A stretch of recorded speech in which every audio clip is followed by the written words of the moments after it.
Hi, I'm Pastor Jimmy, and thank you for joining me for our worship service today. You know, we just came off the Jonah series a couple of weeks ago, and actually I wanted to kind of give you a break as I did last week, because the last message in Jonah was pretty heavy. In fact, I received a lot of feedback, which I just wanted to let you know. Those of you that watch online, you're welcome to do that. It was kind of just a heavy message. But I don't want to preach on Jonah, but I wanted to just come back and preach a message kind of at the end of Jonah. Okay, again, this is not a Jonah message, but my sermon title today is Forgiveness. I'm not sure. You see, that's where Jonah was at the end of chapter 4 there. You know, I mean, his unwillingness to really be able to forgive a people that had not treated his people very nice. So today, that's what I want to talk to. I'm going to take us to Matthew chapter 18, starting about verse 21, as we talk about forgiveness. And this is a time of the year, the holidays with Thanksgiving and Christmas, that we'll have a lot of family times of coming together. Maybe that's one of the greatest things that you could do, one of the greatest gifts that you could give, one of the greatest blessings you could give this holiday season is the gift of forgiveness. So that's what I want to talk about today. As I said, my text today is found in Matthew 18, verse 21. Then Peter came to him and asked, Lord, how often should I forgive someone who sins against me? 7 times? No, Jesus responds, 70 times 7. His name was Charles Robert IV.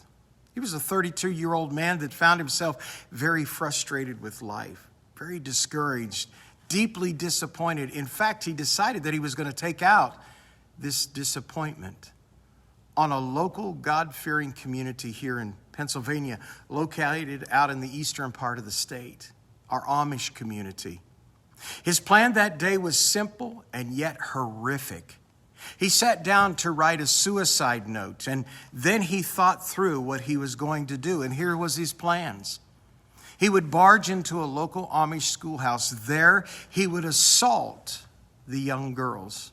Once he was done, then he would kill them. He would turn the gun on himself and kill himself. So he goes out and buys what he needs. He writes the suicide note. He gets in his car and speeds down the local freeway. He gets to the Amish schoolhouse. He barges in, and there he finds 10-year-old little girls. As he's trying to tie them up with duct tape, someone must have seen him barge into the schoolhouse because they contacted the local police. And as he's trying to duct tape them, he hears the sirens. Now this has to expedite his plan. He starts shooting them, unloading round after round into these precious 10-year-old girls. Then he takes his own life. 5 of those little girls died instantly. The other 5 would cling to their life in a local hospital. You know, as word as this tragedy began to hit the airwaves, I know our hearts here in Pennsylvania began to ache at this unbelievable act of one deranged individual. How could they do such a thing to such innocence? You know, as it began to filter out and our nation began to find out about what happened in this local Amish community, and everybody began to hear about how they really didn't have health insurance like we have health insurance, and their medical bills began to mount up. The Amish community was astounded by the acts of generosity of people who gave so much money that they not only met the needs for the medical care, but they exceeded it by $1 million. And they began to ask the local Amish community, the elders, what do we need to do? What can we do with this excess million? As they went back and forth in a meeting, one of the elders said, what about the widow of Charles Robert IV? We understand she has children. She has a family. Her husband has taken his life, so who's going to look after her? Who will care for her? Who will care for her children? Immediately was decided. A vote was taken. here's what they would do. They would go to her house. They would hug her. They would embrace her. They would tell her, we forgive you. We hold no grudges, nothing against you. And they would present her for a check for $1 million. Hug her again and tell her to look after her children and her family. The most important words, we release you. Now, when a local reporter got wind of what happened, he visited the Amish elders and began to say, don't you know what this lady's husband did to your children? How in the world could you give forgiveness? The Amish elders responded. One of them stood and with a shrug of his shoulders said, because we're Christians, and that's what Christians do. We forgive. You know, if the insignia of the world is vengeance, then the badge of the believer must be forgiveness. How do you really know that you're saved today? How do you really know that you're the genuine, real deal Christian? You see, Christianity can't really be discerned when life is going well. You see, it's easy to be a Christian when you're sitting in a sanctuary like this that's beautiful with cushioned seats. When the money keeps coming in, your job is going well. You're at one of those seasons in your life where your kids are just being compliant and everything's going great. You see, it's really easy to be a Christian when relationships are good and people are acting the way they should act. But I hear Jesus saying, what credits us? If you love the lovable, I mean, even the Gentiles, he said, does that. How do I really know I'm saved and I'm a Christian? Jesus says, if you really want to take a look under the hood of your heart and really discern what's going on. In other words, how do you treat people who hate you? How do you handle people who despise you and mistreat you? How do you relate to people when they're dancing on the one last nerve that you have? How do you handle that dad that walked out on you at that tender age in your life when you really needed him the most? How do you treat your ex, whether husband or wife? You know, the one that wronged you? Oh, I know you weren't the perfect spouse, but they were the one that betrayed you. They were the one that violated you. How do you handle that boss that's Mr. Passive Aggressive who always orchestrates no-win situations for you at work? How do you handle that person who made that handshake deal with you and then reneged on their promise? How do you handle a close friend that you shared those things that were private and now they've shared them with everybody? Or that one that lied on you? Listen, our scripture text isn't concerned with reconciliation. Not at all. It's really only concerned about forgiveness. Please don't confuse the two.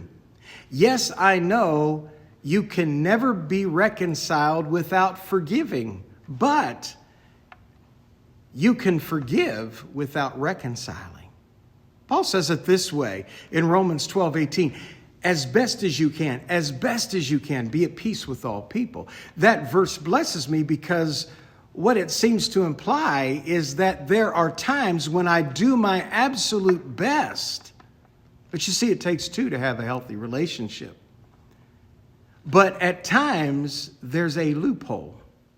So I want to be clear before I leave this verse today that it is not about whether or not you need to get back with your ex-spouse. This verse is also not about handling someone who has abused you. Let me just stop and clear that up. I mean, who can forgive and seek legal justice? God is both forgiving and a just God. In fact, he is the one that says, what? Vengeance is mine. So you see, this verse is not about reconciliation. It's a verse about forgiveness.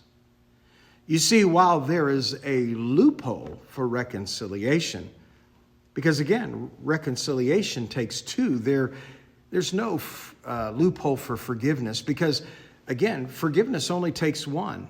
So in our text, in verse 21, I can see Peter, He's still stuck on what Jesus has been teaching. And I love how Jesus asks the question. I love how he asked Jesus the question, Lord, how many times should I forgive a brother that sins against me? Now, you would think if you just asked Jesus a question, that you'd give him at least a second to answer it. No, not Peter.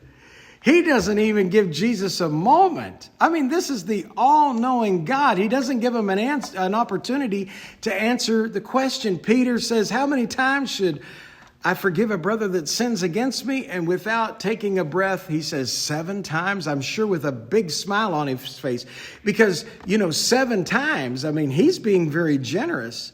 You see, in Peter's day, the rabbis taught, now this is for you golfers out there, you only had to give 3 mulligans. You only had to forgive 3 times. So Peter takes the number 3, multiplies it by 2, and adds 1 for good measure. We end up with the number of 7. That's God's number. It's the number of completion.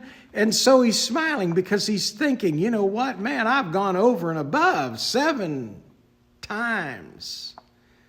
Jesus is about to burst Peter's bubble, and he says, I don't say 7 times, I say 70 times 7. Now, I'm not a math guy. I went to Bible college really for music. But I think 70 times 7 is 490 times. Now, some of you on the inside right now is saying, oh, praise God, because the person I am dealing with is on 489.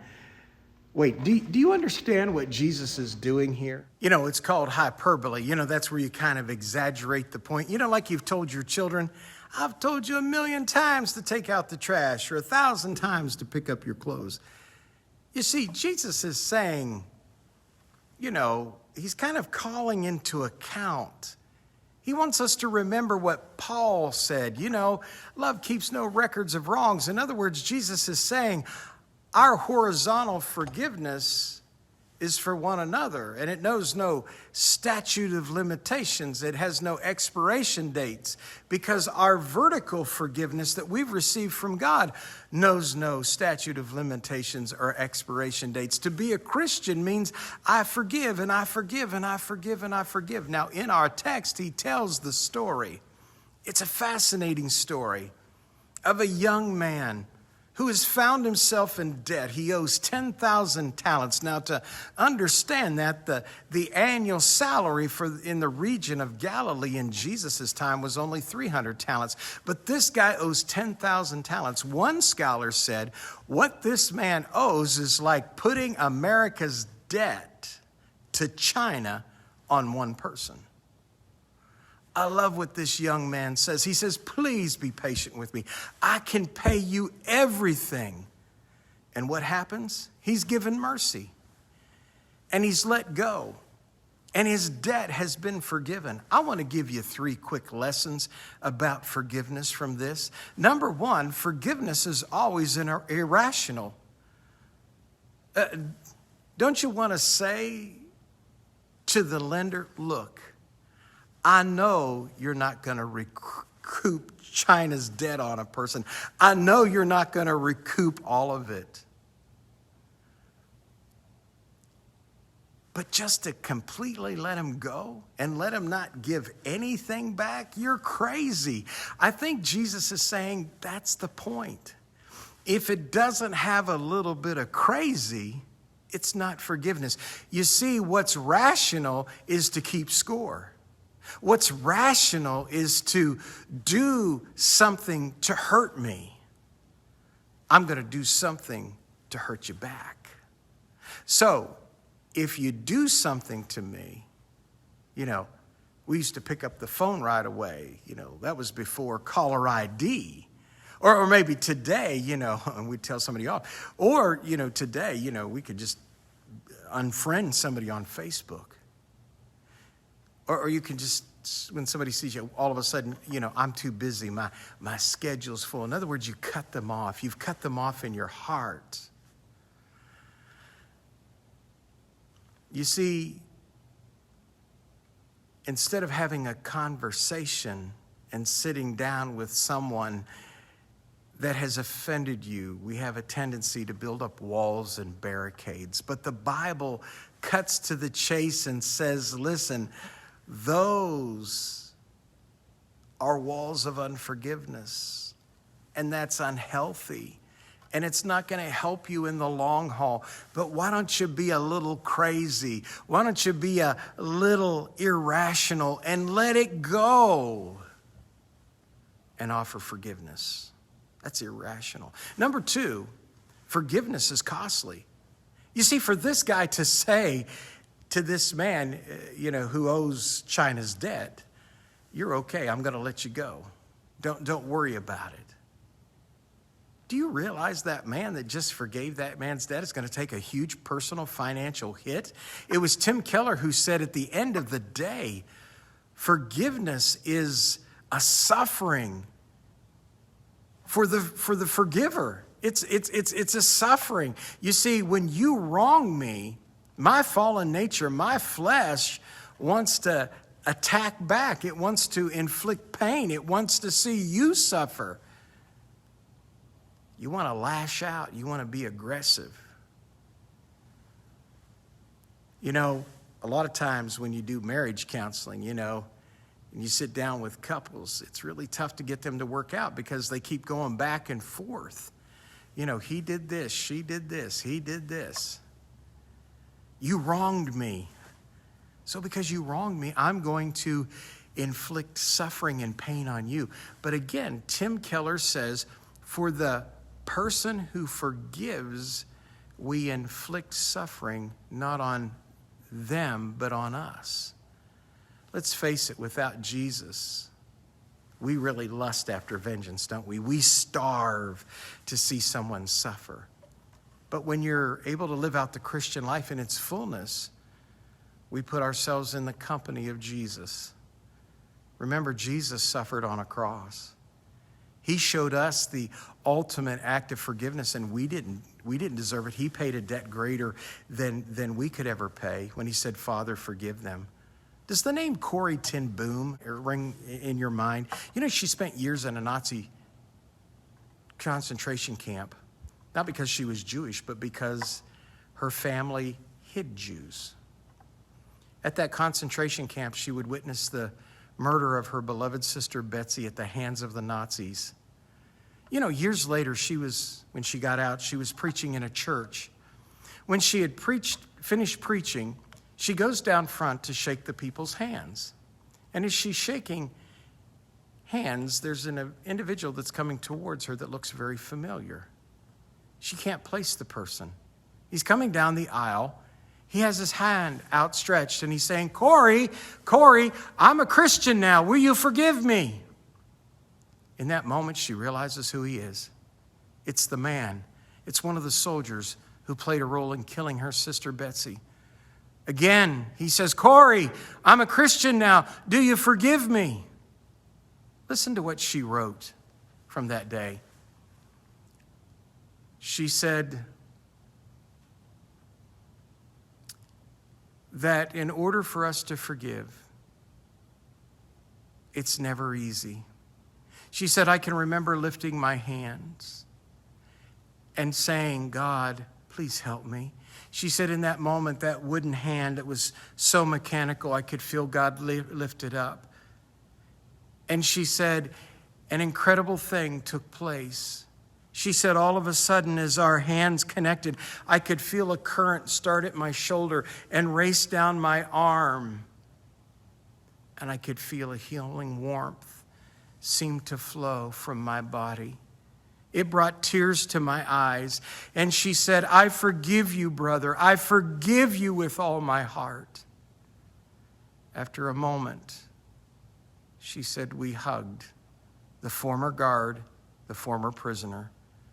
Corrie said, I had never known God's love so intensely as I did in that moment.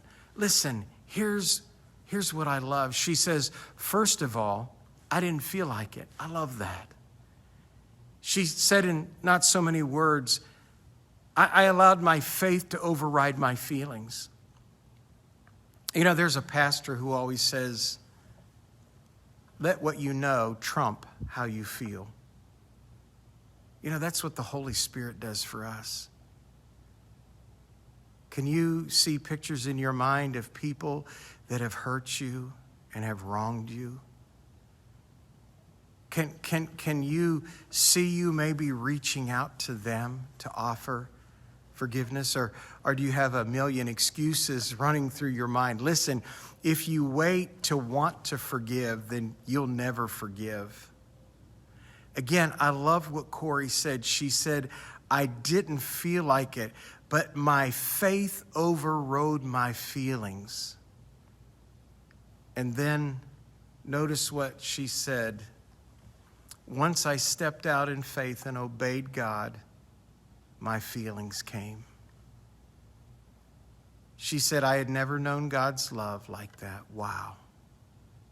Jesus said, kind of in direct correlation to that, you know, the way that we treat people horizontally is because of how God has treated us vertically.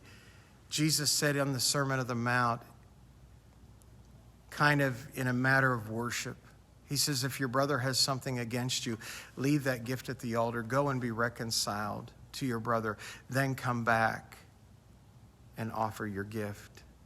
Jesus is saying, don't act like you are okay in worship when you're not right in relationships with people.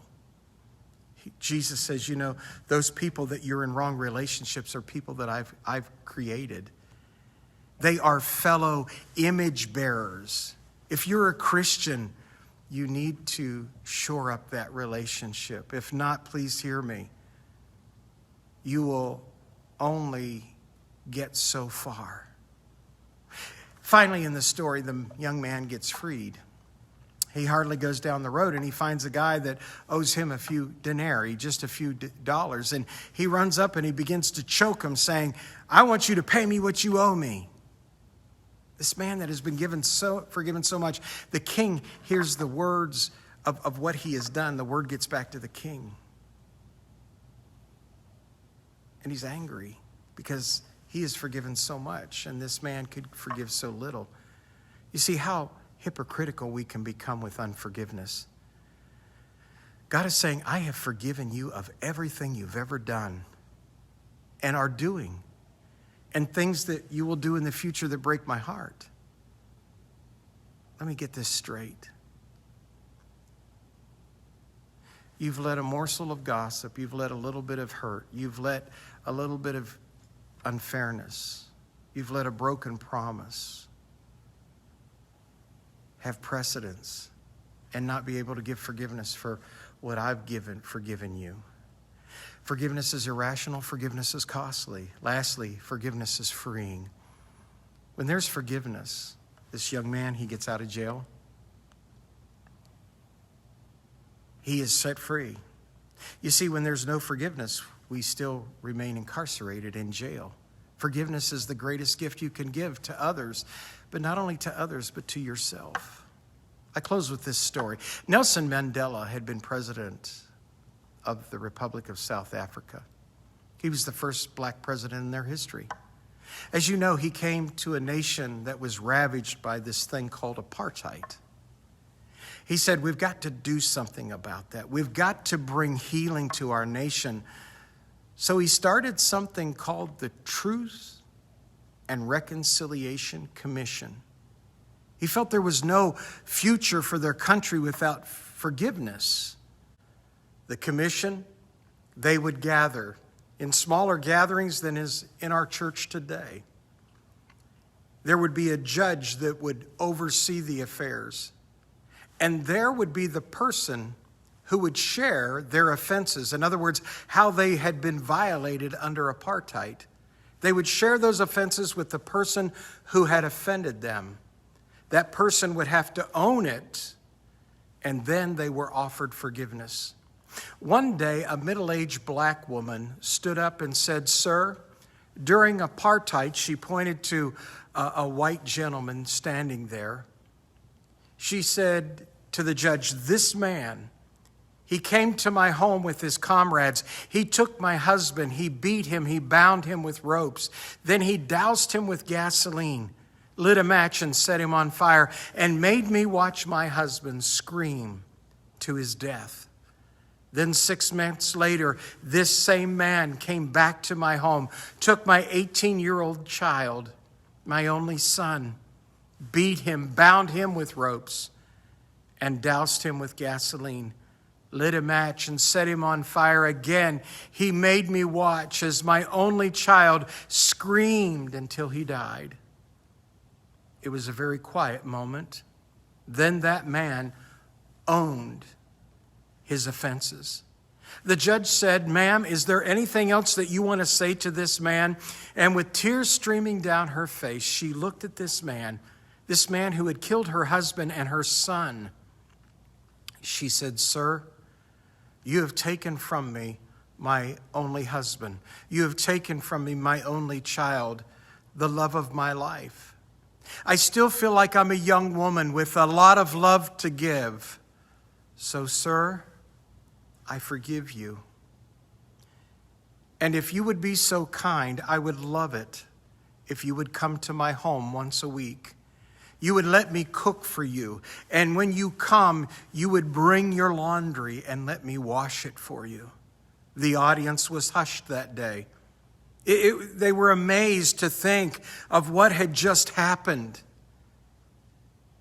All of a sudden, in the back of the room, there was a group of African teenagers. And when they saw what had happened, how one could forgive such a horrific thing, they began to sing a song written by a former slave trader that had been redeemed. They began to sing "Amazing Grace, how sweet the sound that saved a wretch like me. I once was lost, but now I'm found, was blind, but now I see." Friend, you don't need to go to seminary to figure that story out. You don't have to have a great biblical knowledge. You just have to understand that's us. We have been the person that has been forgiven a great debt by a mighty king. We need to remember that we have been the one that was forgiven the 10,000 talents. I want to ask you today something kind of big. I want to ask you right now to begin to think about your life. Is there anybody right now that comes to mind that it's a little hard for you to forgive them? Maybe they've hurt you. Maybe they've taken from you something that you can't get back. Maybe they broke a promise. Maybe they broke a trust. Maybe they shared some information about you. And so you've been nursing a grudge. Yes, they wronged you. And again, this isn't a sermon or a time about reconciliation. That's a sermon for another day. But I just want to know today, I wonder if you would be willing to take the first step, to do the hard thing. Maybe it is to send a text message. Maybe it's to send an email. Maybe it's to say, "Would you meet me for a cup of coffee?" Maybe write a letter. And in those words, somehow say, "I forgive you." I know it's going to be hard. But would you take that first step and let Jesus come and help you to give that to him, to let it go, that you no longer hold that in your possession. As I said a moment ago, as long as you hold on to that, you're in as much of a prison as the one who has committed the crime.